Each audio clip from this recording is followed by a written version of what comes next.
We have details of these and more stories coming your way if you stay with us for the next 20 minutes. The bulletin is live on DSTV channel 279. We are also streaming across the world on Facebook at TV3 Ghana. You can join us with your thoughts and comments. My name is Godwin Asiba. Welcome to the program. We begin with the General Secretary of Convention People's Party, Nanaya Jantua, who has resigned. This was after a petition was presented before the National Executive Council meeting for her removal from office over accusations of misconduct and non-performance. Nanaya, who appeared unperturbed with the petition, announced her resignation from the party as a national executive. But maybe they think that some other people can do it better. So if that is what it is, I mean, in a political party, you do not hold on to things. We do not hold on to the hinges of the party. I have done what I have to do in these past 3 years, and everybody has seen what I have done. So if that is what it is, that's what it is. I'm okay. I'm a member of the Convention People's Party. My father and Kwame Nkrumah formed the party, but I am gone. And I mean, there is no qualms about it. I'm fine, I'm happy. And going into the future, everybody will know where it will be. I think I have done what I have to do.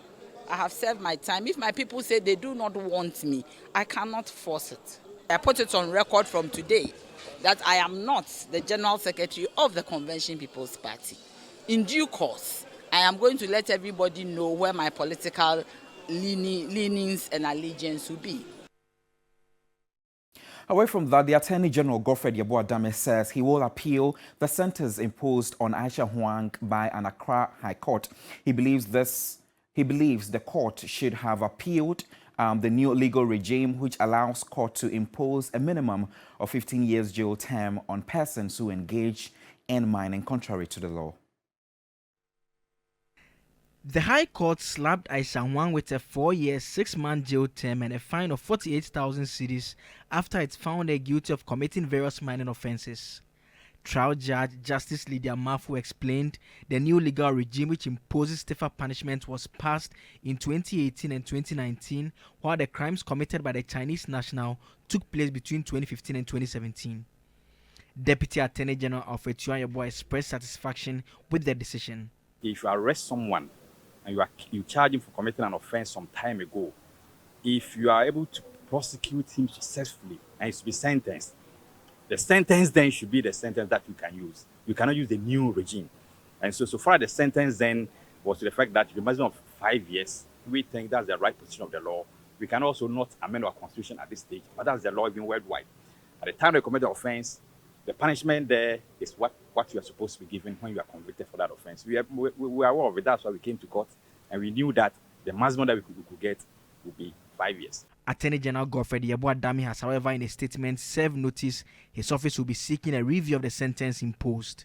He indicates that his office wants the new sentencing regime applied by the courts.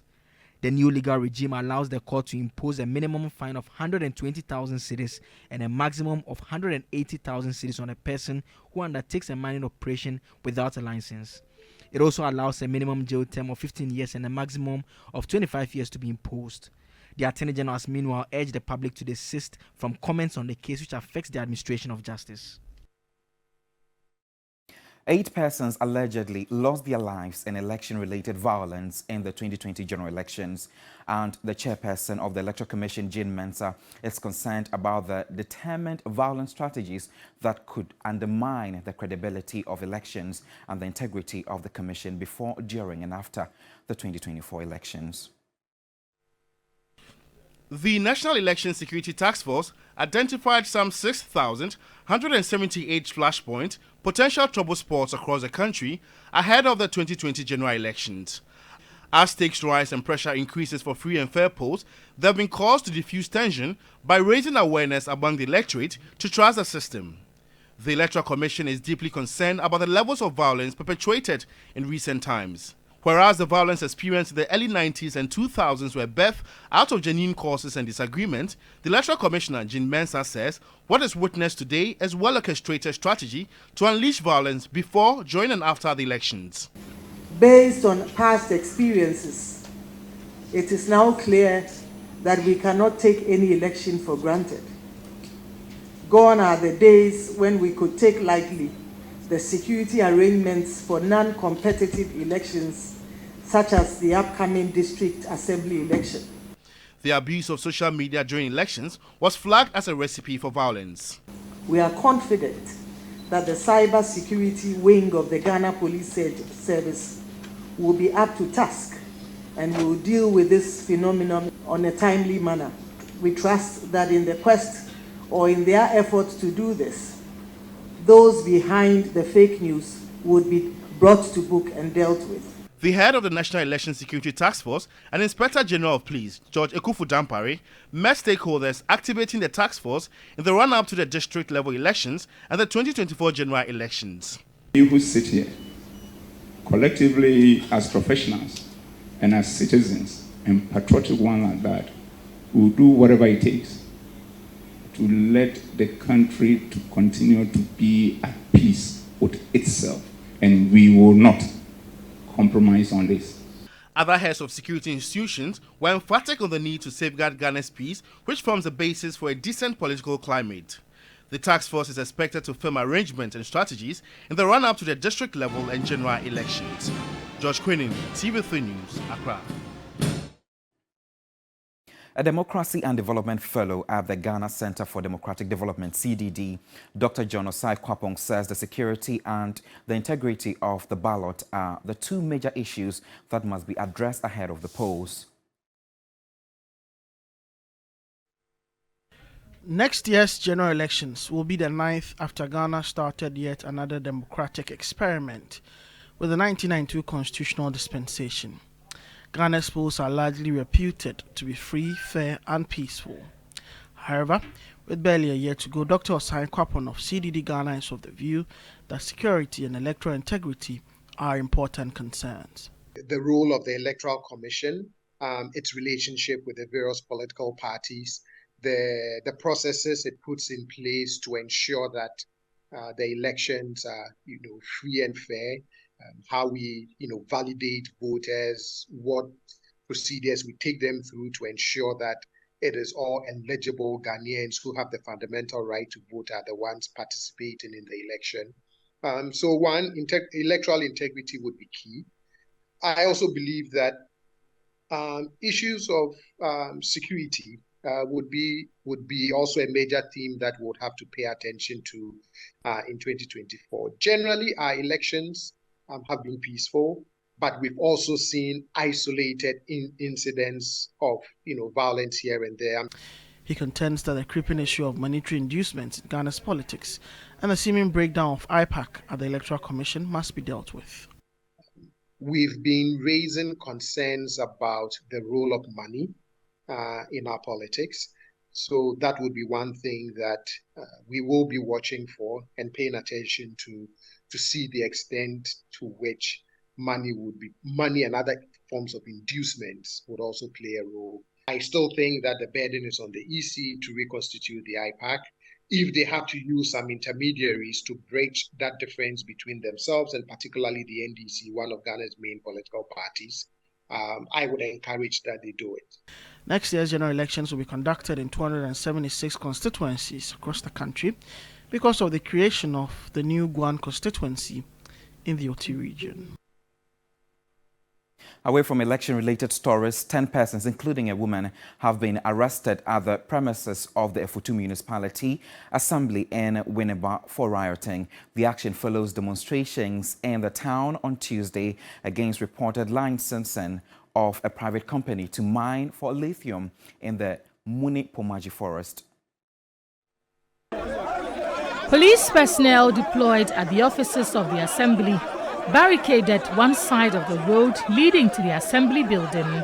Soon after the peaceful march, another group of demonstrators emerged with one member holding a bottle of schnapps, insisting on pouring libation, a move which was initially rejected by the police.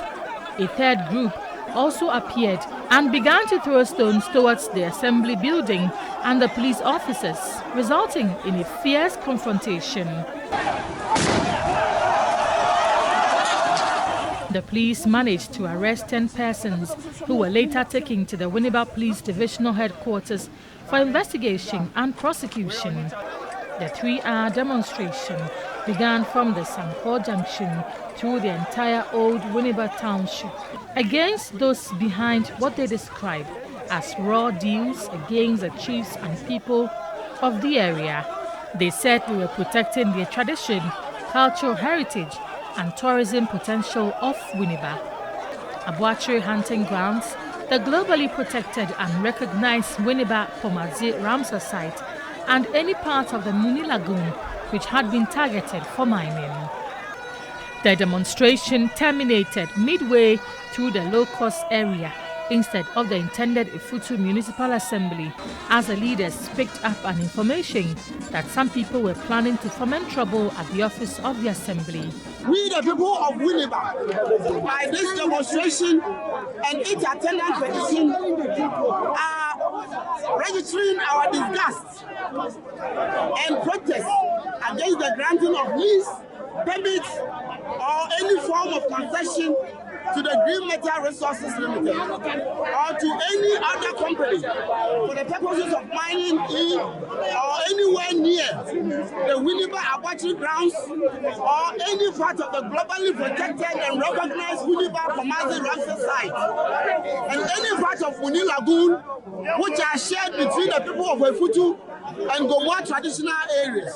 The demonstrators warned all those involved in the reported mining deal to take advice and desist from executing any mining operation in the forest. We therefore add our voice to our two traditional authorities that any person or group of persons or company that would fail to stay away from the Abuachiri hunting grounds would face perpetual and unending consequences. Still on this, former Chief Justice Sophia Kufu says the lithium deal between government and Barari DV Ghana Limited is not in the best interest of Ghanaians, contrary to the positions held by the Minerals Commission. Speaking in an exclusive interview with Alfredo Kante, Sophia Kufu questioned why government has concluded that the deal is good when Parliament is yet to scrutinize the deal on behalf of Ghanaians. Undue benefits must be floating around somewhere. That's why somebody will find this a perfect, wonderful, what did they say? It's the best. Yeah, they said it's favorable to Ghana and surpasses those of other lithium leases around the world. Well, maybe leases, but there are all kinds of lithium extraction formats which are much better. Lease is not necessarily the best methodology. There are so many other methodologies. There's joint venture. There's service contract. Of even the service contracts of many different permutations. If you like, I can later on send you write-ups on what other lithium countries are doing. Yes. Well, so you disagree with the Minister of Lands and Natural Resources and the President making the point that this deal is the best deal for Ghana? It's not the best. It's like percentages. What's the base figure? If you're from some super miserable formulation to this, then you will say that's the best Ghana has had. Yeah, maybe it is, but it's not the best Ghana could have had. It's relative, isn't it? Yes. And I always say that pretty good is not good enough for Ghana. The best, optimal, excellent. That's what Ghana deserves. There's a quote from Paul Kagame, the president of Rwanda, that you reference a number of times. I want us to read that and how that describes the situation that we're faced with in Ghana. President Kagame said, if the owners of natural resources go around begging, then you should know there's something wrong with their minds. Don't ask me what he means. Let's do more stories. Two pre-tertiary teacher unions have expressed disappointment over the education minister's insistence on the reopening of schools for first-year senior high school students. The Ghana National Association of Teachers and the Coalition of Concerned Teachers tell TV3 they intend to engage the sector minister over a compensation package for teachers before academic work begins. Last week, the unions in education issued a statement requesting the Education Minister, Dr. Yawose Educhum, to extend the reopening date for the first-year senior high school students. The sector minister was summoned before Parliament for the same reason. Appearing before the House, he indicated that sufficient engagements had been made before the date was announced. A lot of teaching and non-teaching staff have been employed to lessen the workloads in our schools. As a matter of fact, the majority of teachers are only at post when a particular track is in session. So, Mr. Speaker, it cannot be true that all teachers have never had any rest. But the teacher unions say they are disappointed at the outcome of issue and expect an allowance package from government. Now, the teachers have been working since January to December. Now, there's no mean task. And now they are going back again and all that. So, we'll meet and go back and engage the ministry and take it out from there. Let the minister know, and not the minister alone, and all the stakeholders know what is at stake. We are stakeholders. We always engage Ghana Education Service, but we know that for now, they are seriously looking at issues of placement. And that is what is being handled now. And when you go to the center, you realize that a lot of them are there. And I can assure you it will take close to at the end of this week or even next week before they will be able to resolve those issues. And how do we that space, please? Yes. So why the rush? You're tuned into the morning news here on TV3. My name is Godwin Asidaba. Let's do health-related stories now. Health Minister Kweku Agyeman-Manu says the La General Hospital will be completed by October next year, exactly 10 months' time. This will be the minister's latest assurance to the people of La, as work is expected to be progressing at the project site. Sarah Penkro reports.